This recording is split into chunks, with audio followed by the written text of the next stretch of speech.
বেশ অনেকদিন যাবৎ আমি আপনাদের সাথে ভিডিওর পাশাপাশি স্টোরি শেয়ার করতেছি।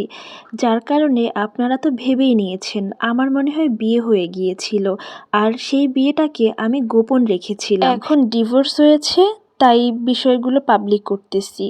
আসলে আপনারা যারা এই ধরনের মন্তব্য করেন তারা পুরো ভিডিও দেখেন না, কারণ প্রতিটা ভিডিওর শেষেই কিন্তু আমি বলে দেই যে ভিডিওটা কিন্তু অন্যান্য আপুদের লাইফ থেকে নেয়া। যাই হোক, আজকে আমি আপনাদের সাথে শেয়ার করতেছি, গতকালকে একটা ভিডিও শেয়ার করেছিলাম, যে যদিও সেই ভিডিওটা আমি স্টোরির সাথে শেয়ার করেছিলাম, আপনারা হয়তো বুঝেন নাই।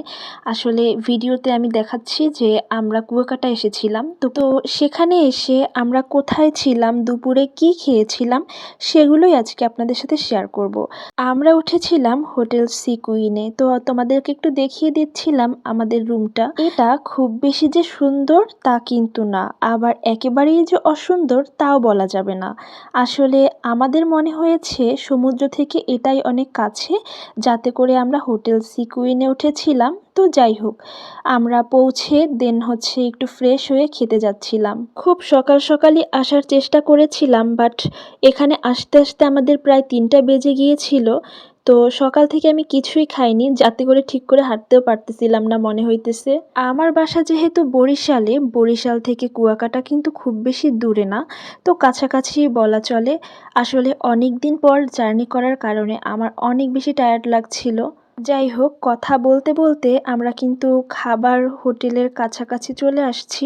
আর আমরা যে হোটেলে স্টে করেছিলাম সেখানেও কিন্তু খাওয়ার অপশন ছিল, বাট আমরা চেয়েছিলাম একটু বাইরে খাবো।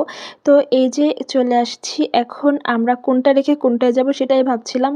সবাই অনেক ডাকাডাকি করছিল, দেন এখানে অনেক মানুষ দেখে আমরা অন্য আর একটা হোটেলে চলে আসছি। আর যেহেতু দুপুরবেলা, সেহেতু অনেক মানুষই ছিল বলা চলে।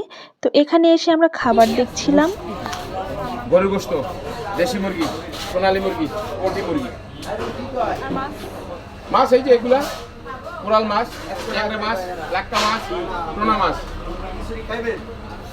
চিংড়ি, রূপচোদা। তারপরে আপনার আছে পোয়া মাছ আছে, এই যে পোয়া মাছ, এই যে পোয়া মাছ এখন করে নিয়ে আসছি, বাইলে মাছ এখন করা। তো এখানে এসে আমরা পড়ে গিয়েছিলাম মহা ঝামেলায়, কারণ কোনটা খাবো কোনটা খাবো না সেটাই বুঝতে পারছিলাম না। আর এখানে খাবারগুলো দেখে মনে হইতেছিল না যে খুব বেশি মজা হবে, মানে অনেক বেশি অ্যাট্রাকটিভ ছিল না খাবারগুলো। অনেকক্ষণ দেখাদেখির পর আমরা ডিসাইড করলাম আমরা রূপচাঁদা মাছ আর চিংড়ি মাছ খাবো, আর সাথে একটু মাংস নিব। এখানে যদিও অনেকগুলো ভর্তা আইটেমসও ছিল, বাট আমার বোন এভাবে ভর্তাগুলো খোলামেলা দেখে সে খেতেই চাইলো না, দেন আমরা আর ভর্তা নেইনি। এখানে যেহেতু সব কিছু কুক করা ছিল, সেহেতু আমাদের খাবার সার্ভ করতে একদমই লেট হয়নি। তবুও আমরা ভাইয়ের সাথে কথা বলছিলাম যে খাবার ভালো হবে কি না, দেন যে আমরা খেতে বসে যাব। তার মধ্যে চিংড়ি মাছ দেখাচ্ছিল আর একটা আইটেমের, আর এই চিংড়ি মাছটা দেখে আমাদের মূলত পছন্দ হয়েছিল, কারণ বড় চিংড়ির থেকে ছোট চিংড়ি কিন্তু খেতে বেশি মজা।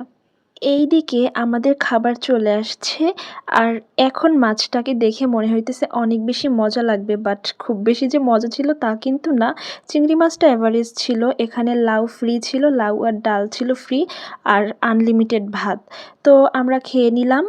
এরপরে আমরা যখন খেয়ে চলে যাচ্ছিলাম তখন দেখতে পাচ্ছিলাম এখানে ফিশ ফ্রাই হইতেছে, তো তারও একটু ভিডিও করে নিলাম। যাই হোক, কুয়াকাটা এসে এটাই ছিল আমাদের দুপুরের খাবার। নেক্সট ভিডিওতে আপনাদের সাথে আবারও দেখা হবে। আপনারা সবাই ভালো থাকবেন। আসসালামু আলাইকুম, আল্লাহ হাফেজ, ধন্যবাদ সবাইকে, টাটা।